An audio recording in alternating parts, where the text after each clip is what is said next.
En el vídeo de hoy voy a hacer un análisis de la última hora de Bitcoin para poder determinar si a raíz de las subidas recientes que hemos tenido ya hemos dejado atrás el movimiento correctivo en el que nos encontrábamos, si aún queda camino bajista por recorrer o si por el contrario lo que podemos esperar son nuevos máximos desde el punto en el que nos encontramos.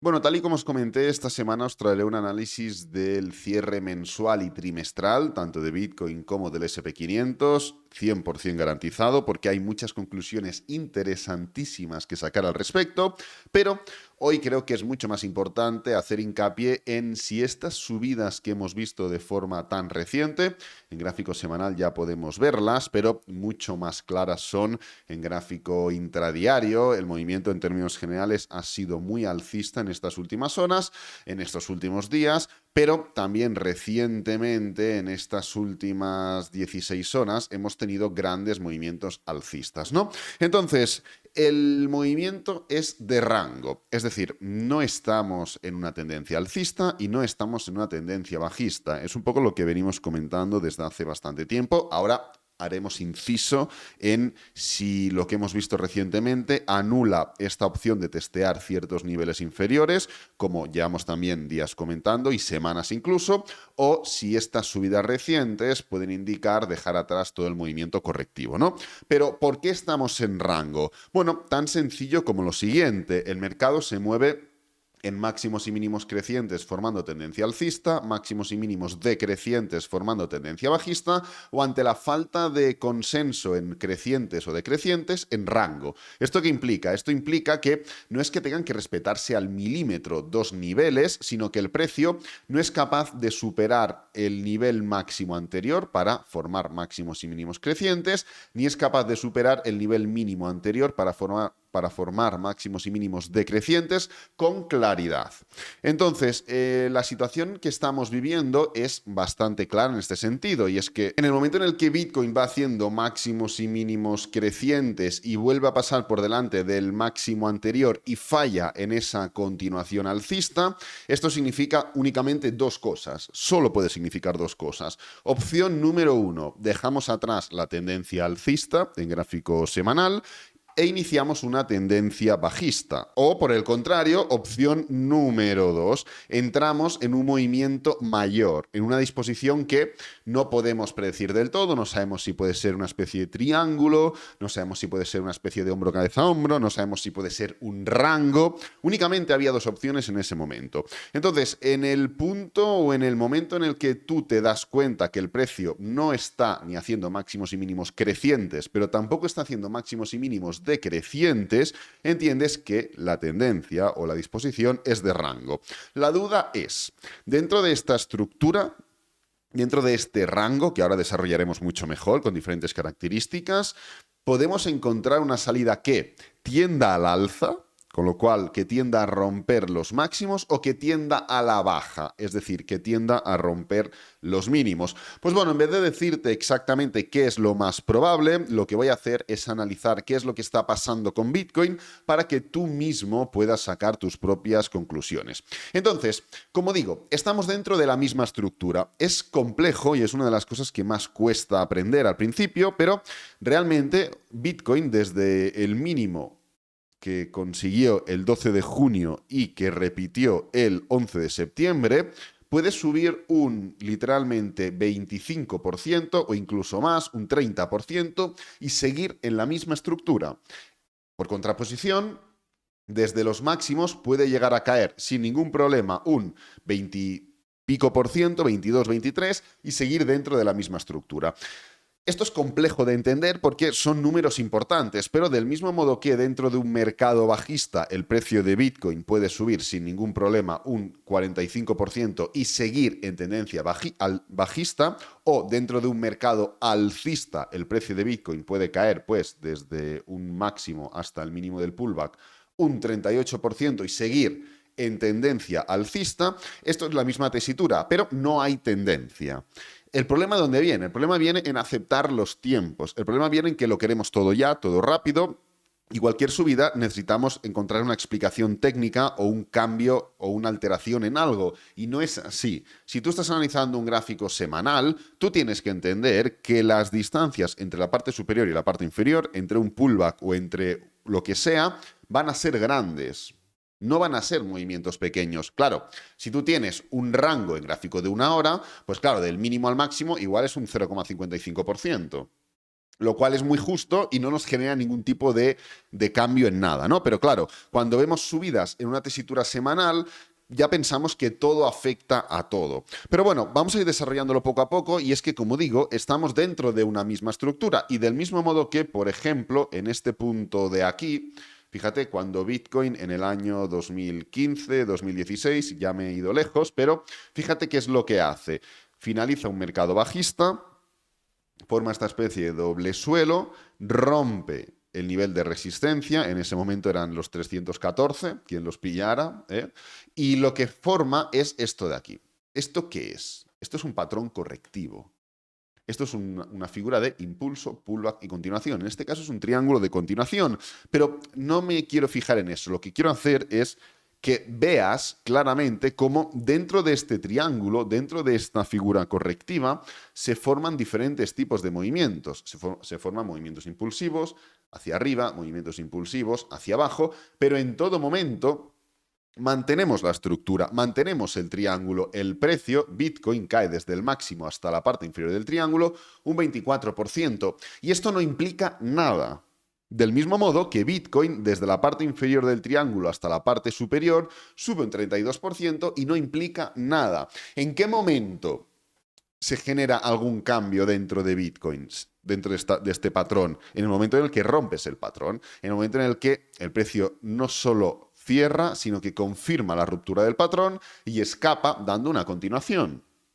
Entonces, cualquier persona que al mínimo movimiento impulsivo interprete: vaya, se me está escapando el precio, vaya, esto va a continuar, error, error aquí a la baja, error aquí al alza, error aquí a la baja, error aquí al alza, error aquí a la baja, error aquí al alza, error aquí a la baja, hasta que aquí sí que realmente se termina rompiendo, pero rompes la estructura.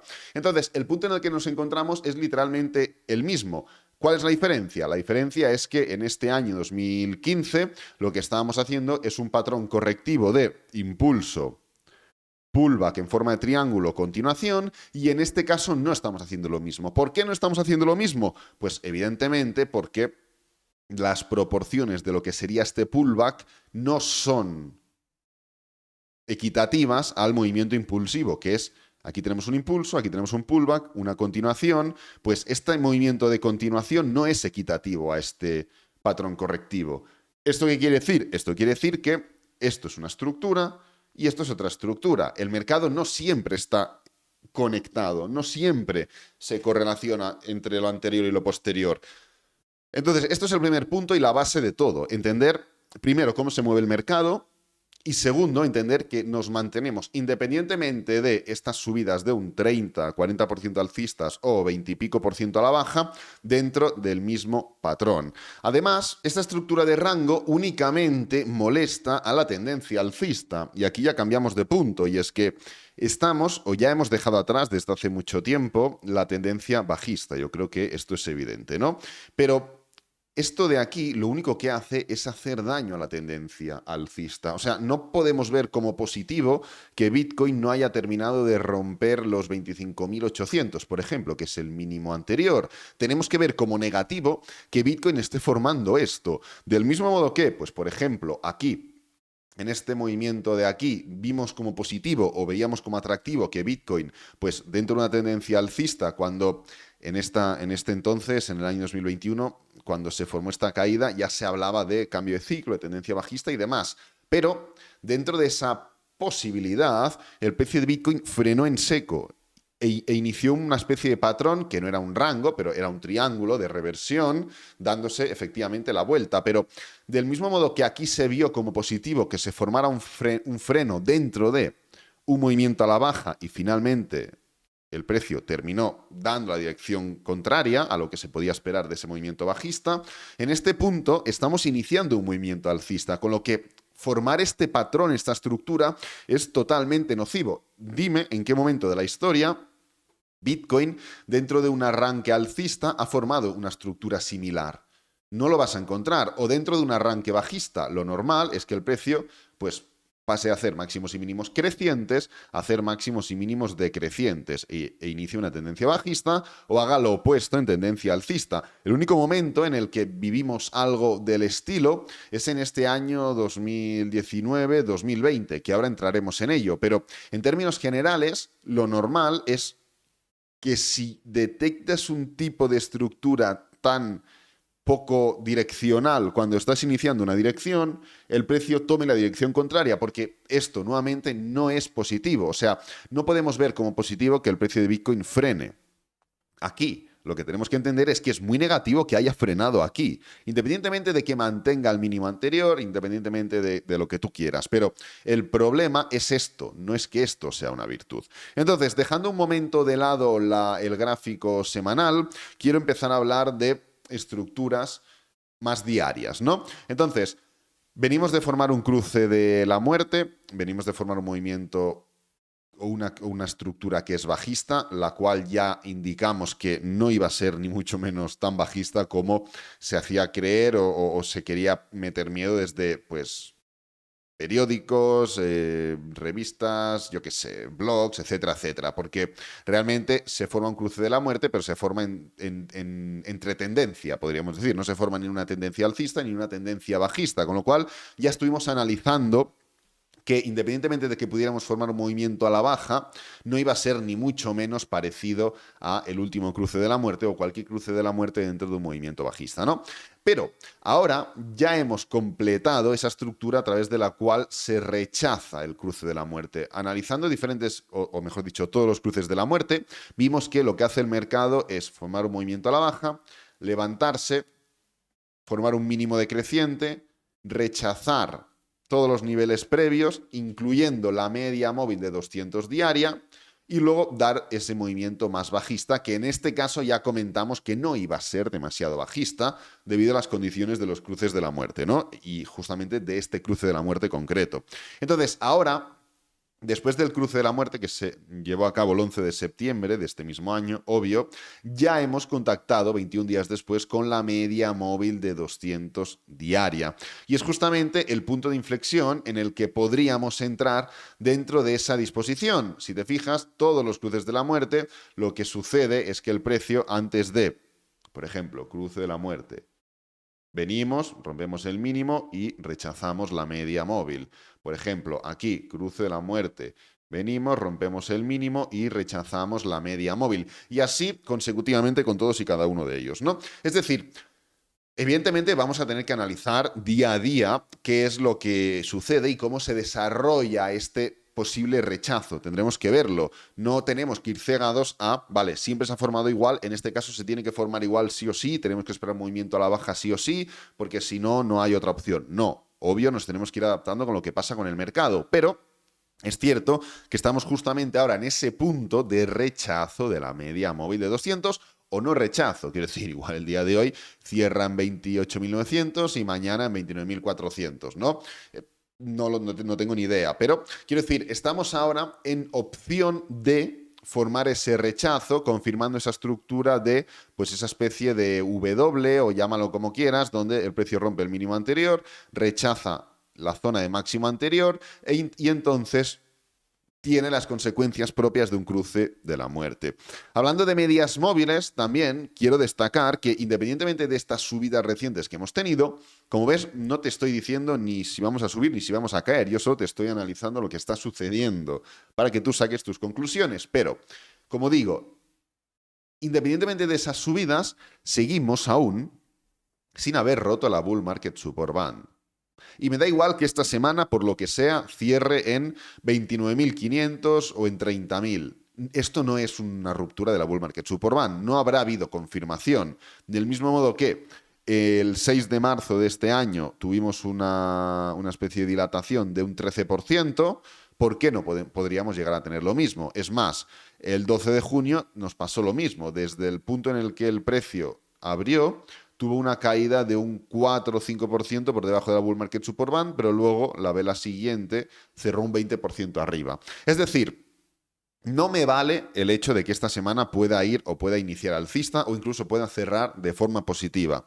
Hasta que no haya un cruce, un cierre y una confirmación de cualquier nivel, no hay confirmación de ruptura. Entonces, independientemente de todo, de las subidas, de todo, seguimos por debajo aún de la Bull Market Support Band. Ahora, el día de hoy está empezando a romperla el día de hoy, pero la semana pasada, pese a subir un 6,60%, no cerró por encima de la Bull Market Support Band.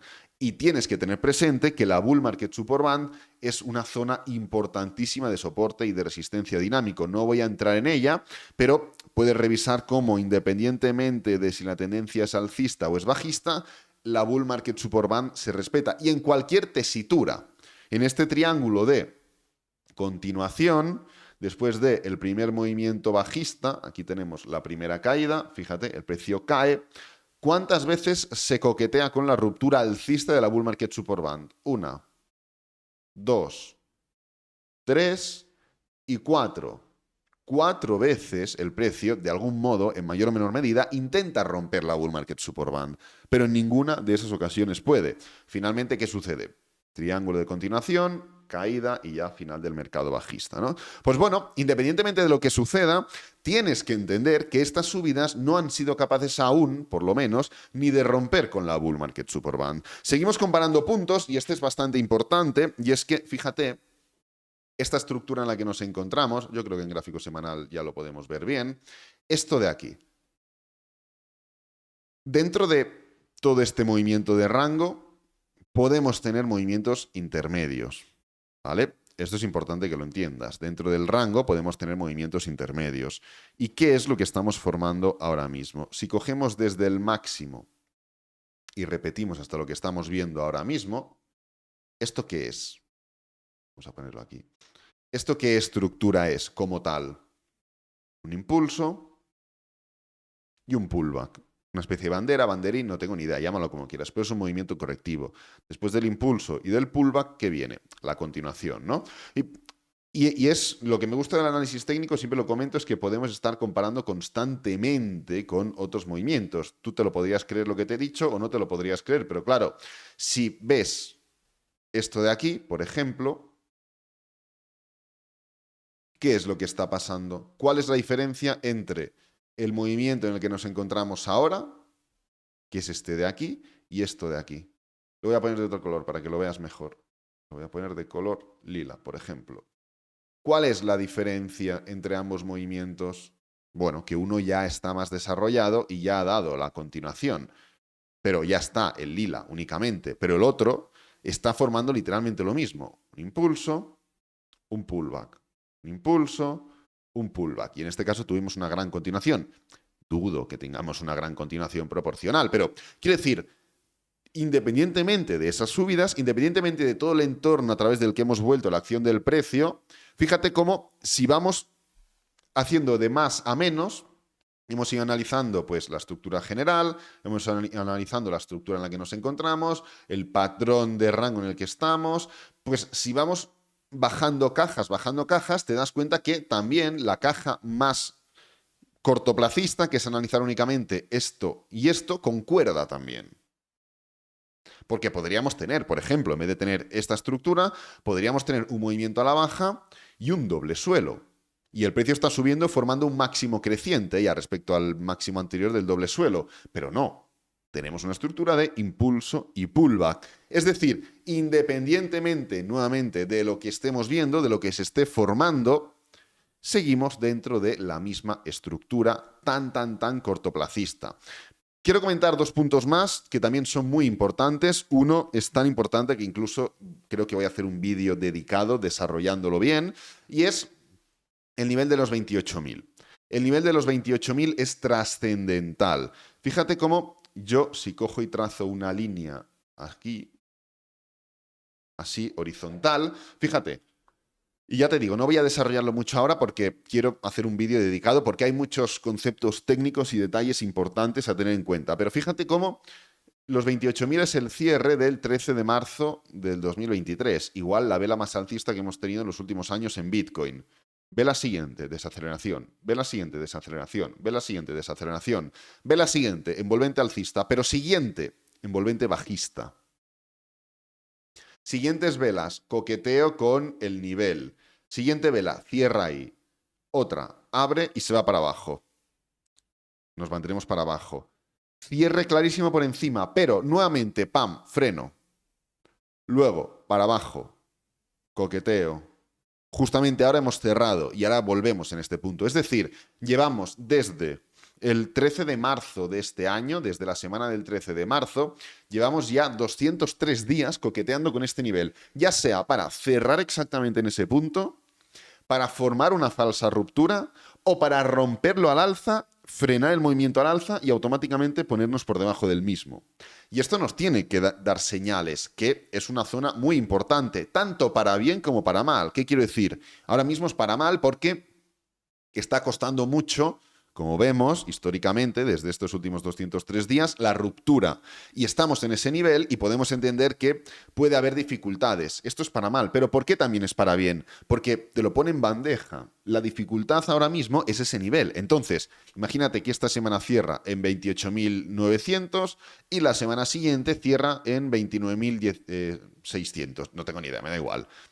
Esto ya no es solo la estructura que deja atrás la Bull Market Superman, que deja atrás la media móvil de 200 diaria, que deja atrás el patrón de impulso pullback y continuación. Ya no es solo eso, sino que estás confirmando una ruptura por encima del nivel más importante, algo que no has podido hacer en los últimos 200 días. Estamos más cerca del año que del medio año, por ejemplo, en cuanto a la relación con el nivel de los 28.000. Y como digo, no quiero enrollarme mucho en este punto porque quiero hacer un vídeo extenso o un vídeo dedicado a ello, porque hay muchos detalles técnicos a tener en cuenta, pero el nivel de los 28.000 es otra estructura importante a tener en cuenta dentro, o otro punto importante a tener en cuenta dentro de esta estructura. Y finalmente, ¿ha habido algún cambio? Seguimos dentro de un año pre-halving, un año preelectoral. Seguimos dentro de un punto en la historia que puedes decir en Bitcoin, oye, es que la historia en Bitcoin es muy corta, llevamos o tenemos data desde el año 2009. No hay información suficiente como para determinar si la secuencia es suficientemente grande para decir, vale, 100% lo más probable es que el precio en este año pre-halving no sea capaz de romper el máximo anterior, que sigo opinando lo mismo, o sea, mi opinión sigue siendo la misma, porque me baso en la probabilidad. E independientemente de la probabilidad a corto plazo de este movimiento, creo que la estructura general no es muy alentadora de aquí a lo que queda de año. Pero bueno, luego me podré equivocar o no, o la probabilidad no puede ir a tu favor, pues no tengo ni idea. Pero podrías decir, oye, vale, los años pre-halving, que esto ya lo analizaremos mejor en el vídeo del cierre mensual, no son muy alcistas, o mejor dicho, la primera mitad del año es alcista y la segunda mitad del año es bajista. No lo digo yo, lo dice la historia. Pero podrías decir, como digo, hay poca historia en Bitcoin. Vale, hay poca historia en Bitcoin, pero también estamos en un año preelectoral en Estados Unidos. Y ahí la historia dice literalmente lo mismo. Y cuando la historia la calculas desde el 2009, pues bueno, entiendo que puedas tener dudas, independientemente de que Bitcoin es un activo muy cíclico y que se predice muy fácil porque se comporta de manera repetitiva constantemente. Pre-halving, halving, post-halving, siempre es lo mismo. Pero bueno, es que en el S&P 500 llevamos desde el año 1927 formando literalmente lo mismo. Llevamos bastante tiempo. Llevamos bastante tiempo formando literalmente la misma estructura en los años preelectorales, años que la primera mitad del año es alcista, la segunda mitad del año es bajista y termina el año, pues bueno, en movimiento ascendente, ¿no? Pues oye, creo que esto sigue estando encima de la mesa y creo que esto sigue siendo una baza importante para entender qué podemos esperar de cara a lo que resta de semana, de mes y de año, ¿no? Entonces, como digo, no tengo ni idea de qué va a pasar. Nunca la he tenido, por suerte o por desgracia, no sé, llevo 7 años ganándome la vida de esto, ¿no? Actuando en base a la probabilidad, actuando en base a lo que los datos más objetivos posibles me indican que puede pasar. Pues bien, volvemos a estar en una nueva tesitura, volvemos a estar en un nuevo punto muy interesante de la historia, donde podemos prever una situación, puede empezar a formarse otra, tendremos que estar muy pendientes de cómo evoluciona esa estructura, pero creo que independientemente de estas subidas recientes, independientemente de que las subidas puedan incluso alargarse un poco más, creo que la historia es muy clara y creo que la probabilidad nunca ha estado tan de nuestra mano. Creo que nunca ha sido tan fácil leer una probabilidad como lo que estamos viendo en esta etapa del año o en este contexto histórico, ¿no? Así que creo que este movimiento impulsivo no ha generado prácticamente ningún cambio en la estructura. Creo que lo único que ha hecho es decir, vale, no estoy preparado como para dar un movimiento alcista, pero tampoco lo estoy para dar un movimiento bajista, que era la duda que teníamos, que era un poco lo que estábamos esperando que se confirmara la semana pasada, que ya hemos visto. E independientemente de ello, creo que no ha formado nada demasiado importante como para pensar que lo que podemos esperar o la probabilidad de la que llevamos hablando semanas y meses se tenga que desvanecer por una subida de un 6,60% en una semana. Así que nada, voy a dejar el vídeo por aquí, espero que te haya gustado, que te haya servido, que es lo importante. Si es así, dale me gusta, suscríbete, compártelo con amigos, con la familia y nos vemos en el próximo vídeo. Adiós.